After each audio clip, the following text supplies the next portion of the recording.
Welcome back, everyone. I am absolutely pumped for today's explainer because, well, we're going on a journey deep into hidden systems. We're going to peel back the layers of things we walk past every single day but rarely actually understand. So get ready because we are about to look at the invisible architectures that literally govern our world. So what do the human mind and international criminal syndicates have in common? I mean, at first glance, absolutely nothing, right? But as you'll see today, both are incredibly complex systems operating beneath a deceptively simple surface. Both rely on hidden trails, and both require us to look way past the obvious to see the incredible, intricate networks operating just out of sight. Okay, let's dive into this. Here is our roadmap for today. We'll dismantle the myth of simplicity, unlock the 9 intelligences, decode the money laundering machine, see how they try to trace the untraceable, and finally look at the clues we all leave behind. Kicking things off with Section 1, the myth of simplicity, oversimplifying the complex.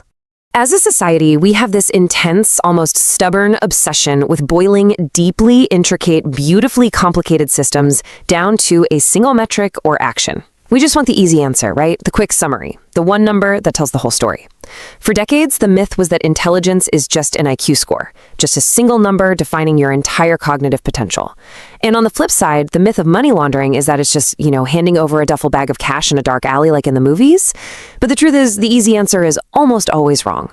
Psychologist Howard Gardner proved that there isn't just one kind of smart. There are actually at least 9 distinct intelligences.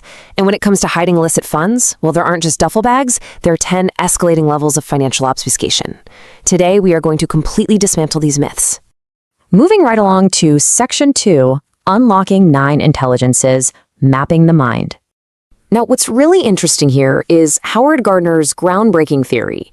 He realized a single test simply cannot capture human potential. It's impossible. So he broke intelligence down into distinct, actionable clusters.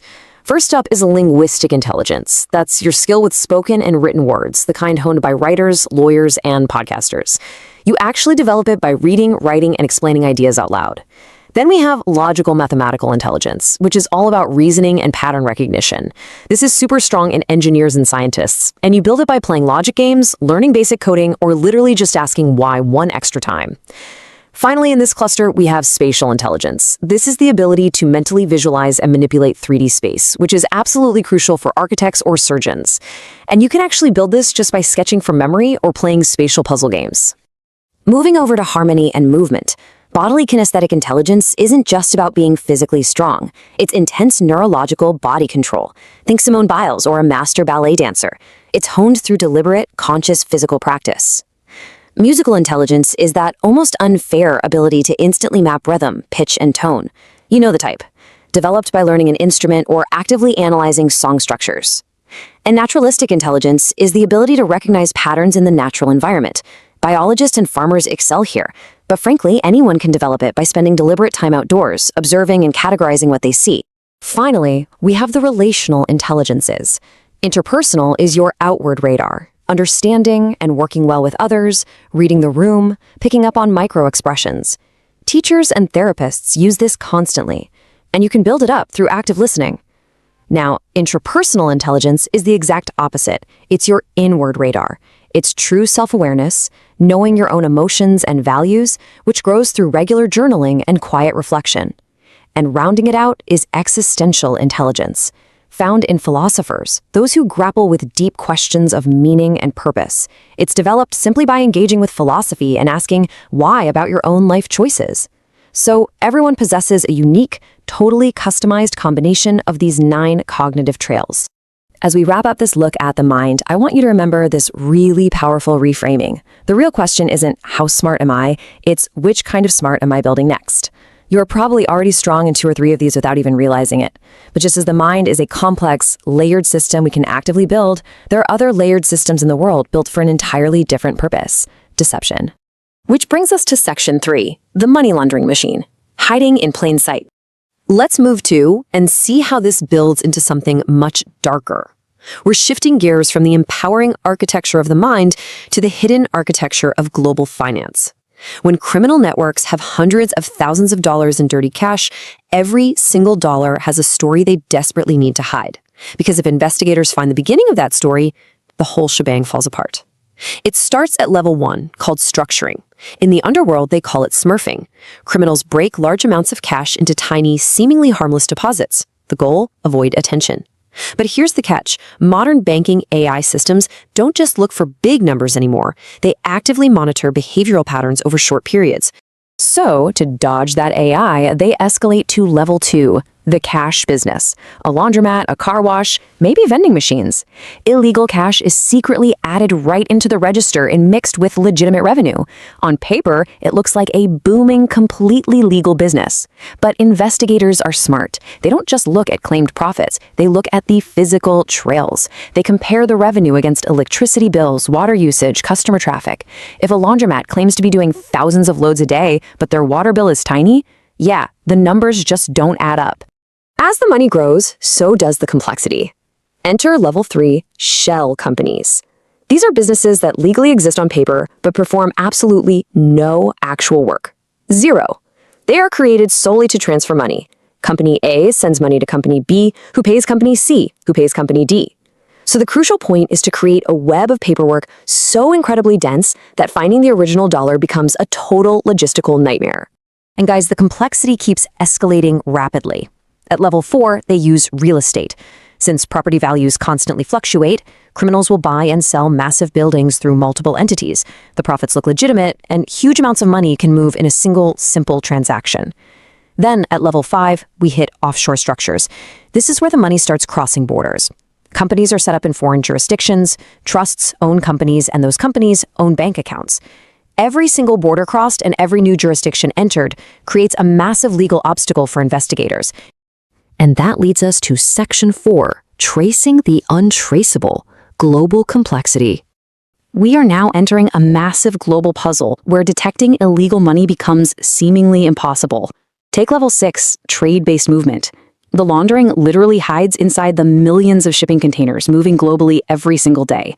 A company exports goods but intentionally inflates or reduces the invoice value. The money crosses borders disguised perfectly as ordinary everyday business. Then there's level 7, cryptocurrency.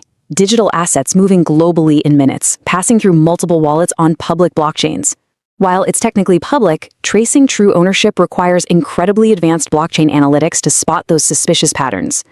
And at level 8, we reach the absolute apex, global banking networks. Every single day, trillions of dollars move through networks connecting banks all around the world. To put that into perspective, at this scale, individual transactions are almost invisible, like a drop in the ocean. If a bank's compliance system fails, suspicious transactions can hide in this massive ocean of money for years. In fact, some of history's largest financial scandals, we're talking involving hundreds of billions of dollars, happened simply because warning signs in this massive flow were totally ignored. But here is the ultimate twist. Level 9 is the insider. Despite all the offshore trusts, all the crypto wallets, and the trillions flowing through banking networks, many global investigations don't start with a supercomputer at all. They start with a human being. An accountant notices a weird record. An employee sees unusual activity. A whistleblower steps forward. And this brilliantly illustrates how one single person with inside knowledge can expose years of hidden activity and unravel an entire global network. Finally, we arrive at Section 5, the clues we leave, reconstructing the network. Because level 10 isn't actually a method of hiding, it's how it all gets found out. No matter how many layers of shell companies or offshore accounts exist, investigators follow the reconstructed trail: a bank transfer, an invoice, a property purchase, a digital wallet. Individually, these records seem entirely harmless, nothing to see here, but investigators pull data from international agencies, banks, and property records, and they basically tie these red strings together. Slowly, piece by piece, the entire network is reconstructed. This actually brings us full circle to the very beginning of this explainer. Whether we are looking at the internal trails of the human mind, where your daily habits, your journaling, and your physical practice slowly build your unique cognitive profile, or the external trails of the financial world, where transfers, invoices, and digital wallets build a financial footprint, in both cases, we are observing complex webs of patterns. Our actions, whether building a new type of intelligence or moving a massive asset, create a structural reality. The core takeaway from today's explainer is profound. The biggest lesson isn't really how money gets hidden or even how intelligence is categorized. The lesson is how nearly impossible it is to hide anything forever. Every transaction, financial or cognitive, creates a record. Every record creates a clue. A breadcrumb is literally always left behind. I want to leave you with this final thought. Every transaction leaves a record. What trail are you leaving behind? Whether it's the skills you are actively building in your own mind or the footprint you're leaving out there in the world, your actions are writing a story. Make sure it's one you want told. Thank you so much for joining me on this explainer. Keep learning, keep questioning, and I'll catch you next time.